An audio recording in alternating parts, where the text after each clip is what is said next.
MTV news Kannada ವಾಹಿನಿಗೆ ಸ್ವಾಗತ. ಗದಗ ಜಿಲ್ಲೆಯ ಗಜೇಂದ್ರಗಡ ನಗರದಲ್ಲಿ ನಡೆದ ಲವ್ ಜಿಹಾದ್ ಮೂಲಕ ಬಾಲಿಕೆ ಆತ್ಮಹತ್ಯೆ ಮಾಡಿಕೊಂಡಿದ್ದಾಳೆ. ಲವ್ ಜಿಹಾದ್ ಆರೋಪಿಸಿ 15 ವರ್ಷದ ವಿದ್ಯಾರ್ಥಿನಿ ಆತ್ಮಹತ್ಯೆ ಖಂಡಿಸಿ ಪ್ರತಿಭಟನೆ ಮಾಡಲಾಗಿದ್ದು, ಕ್ರಾಂತಿ ಸೇನೆ, ಎಸ್ಎಸ್ಕೆ ಸಮಾಜ ಹಾಗೂ ಹಿಂದೂ ಪರ ಸಂಘಟನೆಗಳಿಂದ ಪ್ರತಿಭಟನೆ ಮಾಡಲಾಗಿದೆ. ಗದಗ ನಗರದ ಜೋಡ ಮಾರುತಿ ದೇವಸ್ಥಾನದಿಂದ ಎಸ್ಪಿ ಕಚೇರಿವರೆಗೂ ಬೈಕ್ ರ್ಯಾಲಿ ಮೂಲಕ ತೆರಳಿ ಪ್ರತಿಭಟನೆ ಮಾಡಲಾಗಿದೆ. ಲವ್ ಜಿಹಾದ್ ಕಿರುಕುಳದಿಂದ ಖುಷಿ ರಂಗ್ರೇಜ್ ಆತ್ಮಹತ್ಯೆ ಮಾಡಿಕೊಂಡಿದ್ದಾಳೆಂದು ಕುಟುಂಬಸ್ಥರು ಆಕ್ರೋಶ ವ್ಯಕ್ತಪಡಿಸಿದ್ದಾರೆ. ಕಳೆದ ಗುರುವಾರ ಗದಗ ಜಿಲ್ಲೆ ಗಜೇಂದ್ರಗಡ ಪಟ್ಟಣದಲ್ಲಿ ನಡೆದಿದ್ದ ಘಟನೆ ಇದಾಗಿದ್ದು, ನಿನ್ನೆ ಆರೋಪಿಗೆ ಜೀವಾವಧಿ ಶಿಕ್ಷೆ ನೀಡಬೇಕು ಅಂತ ಒತ್ತಾಯಿಸಿ ಪ್ರತಿಭಟನೆ ಮಾಡಲಾಗಿದೆ. ಜುನೇದ್ ಸಾಬ್ ಕಂದಗಲ್ ಮತ್ತು ಮುತ್ತುರಾಜ್ ಎಂಬ ಯುವಕರ ಕಿರುಕುಳಕ್ಕೆ ಬೇಸತ್ತು ಬಾಲಕಿ ಆತ್ಮಹತ್ಯೆ ಮಾಡಿಕೊಂಡಿದ್ದಾಳೆಂದು ಆರೋಪಿಸಿದ್ದಾರೆ. ಖುಷಿ ರಂಗ್ರೇಜ್ಗೆ ಕಿರುಕುಳ ನೀಡಿದವರಿಗೆ ಕಠಿಣ ಶಿಕ್ಷೆ ವಿಧಿಸುವಂತೆ ಆಗ್ರಹ. ಗದಗ ಜಿಲ್ಲಾ ಪೊಲೀಸ್ ಎಸ್ಪಿ ಆಗಿರುವ ಬಿಎಸ್ ನೇಮಗೌಡ ಅವರಿಗೆ ಮನವಿ ಸಲ್ಲಿಕೆ. ಇದು ನಮ್ಮ ಅಣ್ಣನ ಮಗಳ್ರಿ, 15 ವರ್ಷ, ಖುಷಿ ರಂಗರೇಜ್ ಅಂತಂದು. ಈ ಥರ ಯಾರು ಹೆಣ್ಮಕ್ಳಿಗೂ ಆಗಬಾರ್ದ್ರಿ. ಈಗ ನಮ್ಮ ಮನೆಯೊಳಗೆ ಏನು ದುಃಖ ಪಡಕ್ಕೆ ಕುಂತ ನಮಗೆ ಗೊತ್ತಾಯ್ತು. ಈ ಥರ ಆದ್ರೆ ಏನು ಮಾಡಬೇಕು, ಎಷ್ಟು ಸುರಕ್ಷತೆ ಕಾಯ್ಬೇಕು. ನಾವು ನಮ್ಮ ಹುಡುಗಿಯರಿಗೆ ಸಾಲಿಗೆ ಅಂತಂದು ಕಳಿಸಿರ್ತೀವಿ, ಇಂಥ ಕೆಲ್ಸಕ್ಕೆ ಅಂತಂದು ಕಳಿಸ್ತೀವಿ. ಇನ್ನೊಬ್ಬರು ಹುಡುಗರಿಗೂ ಈ ಥರ ಮತ್ತೆ ಕೈಗೊಡ್ತಾರೆ. ಅವರು ಈ ಥರ ಆಗಬಾರ್ದು, ಯಾರಾದ್ರೂ ಹೋಗಬಾರ್ದು.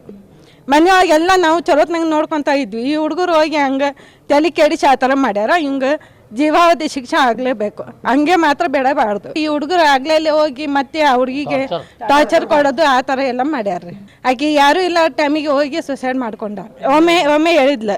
ಒಮ್ಮೆ ಇದ್ದಕ್ಕೆ ನಮ್ಮ ಅಣ್ಣಾರು ಹೋಗಿ ಒಂದು ಸ್ವಲ್ಪ ಬುದ್ಧಿವಾದ ಹೇಳಿ ಬಂದಿದ್ದಾರೆ. 2 ಸಲ ಬುದ್ಧಿವಾದ ಹೇಳಿ ಬಂದ ದೂರ ಸರಿತಾರಂತ. ಅವ್ನಿಗೆ ಜೀವಾವಧಿ ಶಿಕ್ಷೆ ಆಗಲೇಬೇಕು.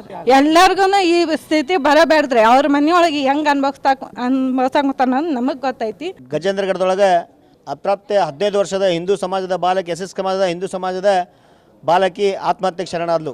ಲವ್ ಜಿಹಾದ್ 15 ವರ್ಷದ ಯುವತಿಯನ್ನು ಪ್ರೀತಿ ಪ್ರೇಮ ಎನ್ನುವಂಥ ವಿಷದ ಬೀಜವನ್ನು ಬಿತ್ತಿ ಇವತ್ತು ಅವಳ ಸಾವಿಗೆ ಕಾರಣವಾಗಿರ್ತಕ್ಕಂಥ ಆ ಮುಸ್ಲಿಂ ಜಿಹಾದಿ ಹಾಗೂ ಅವನ ಸ್ನೇಹಿತನಿಗೆ ಜೀವಾವಧಿ ಶಿಕ್ಷೆ ನೀಡಬೇಕಂತೇಳಿ ಇವತ್ತು ನಾವು ಮಾನ್ಯ ಎಸ್ ಪಿ ಸಾಹೇಬರಿಗೆ ಮನವಿ ಕೊಡೋ ಮುಖಾಂತರ ಇವತ್ತು ಆಗ್ರಹ ಮಾಡಿದ್ವಿ. ಅದಕ್ಕೆ ಇದನ್ನು ಪೊಲೀಸ್ ಇಲಾಖೆ ಸೂಕ್ತವಾಗಿ ಗಮನಿಸಿ ಯಾರ್ಯಾರು ಇಂಥ ಒಂದು ಪ್ರಕರಣಗಳಲ್ಲಿ ಭಾಗಿಯಾಗ್ತಾ ಇದ್ದಾರೆ, ಯಾರ್ಯಾರು ಹಿಂದೂ ಸಮಾಜದ ಯುವತಿಯರ ಮೇಲೆ ಷಡ್ಯಂತ್ರ ಮಾಡಿ ಲವ್ ಜಿಹಾದ್ ಮಾಡಿ ಅವ್ರ ಜೀವನದಲ್ಲಿ ಚೆಲ್ಲಾಟ ಆಡ್ತಾ ಇದ್ದಾರೆ, ಅವರೆಲ್ಲರಿಗೂ ಕೂಡ ಸೂಕ್ತವಾದ ಕಾನೂನು ಕ್ರಮ ಕೈಗೊಳ್ಳಬೇಕು ಅಂಥೇಳಿ FIFI SDFI ಸಂಘಟನೆಗಳು ಸಾಕಷ್ಟು ಈ ಲವ್ ಜಿಹಾದ್ ಪ್ರಕರಣದಲ್ಲಿ ಭಾಗಿಯಾಗಿದ್ದಾರೆ ಅನ್ನುವಂಥ ಶಂಕೆ ನಮಗಿದೆ. ಅದಕ್ಕೆ ಈ SDFI ಸಂಘಟನೆಯೂ ಕೂಡ ಮಾನ್ಯ ಗೃಹ ಮಂತ್ರಿಗಳು, ಮಾನ್ಯ ಮುಖ್ಯಮಂತ್ರಿಗಳು ಇದನ್ನು ಬ್ಯಾನ್ ಮಾಡಬೇಕಂತೇಳಿ ನಾನು ಈ ಮುಖಾಂತರ ಆಗ್ರಹ ಮಾಡ್ತೇನೆ. ತಾವು ತಾಜಾ ಸುದ್ದಿಗಾಗಿ ಎಂಟಿವಿ ನ್ಯೂಸ್ 24x7ಗೆ ಸಬ್ಸ್ಕ್ರೈಬ್ ಮಾಡಿ ಮತ್ತು ಬೆಲ್ ಐಕಾನ್ ಅನ್ನು ಒತ್ತಿ. ತಪ್ಪದೇ ಲಿಂಕ್ ಶೇರ್ ಮಾಡಿ.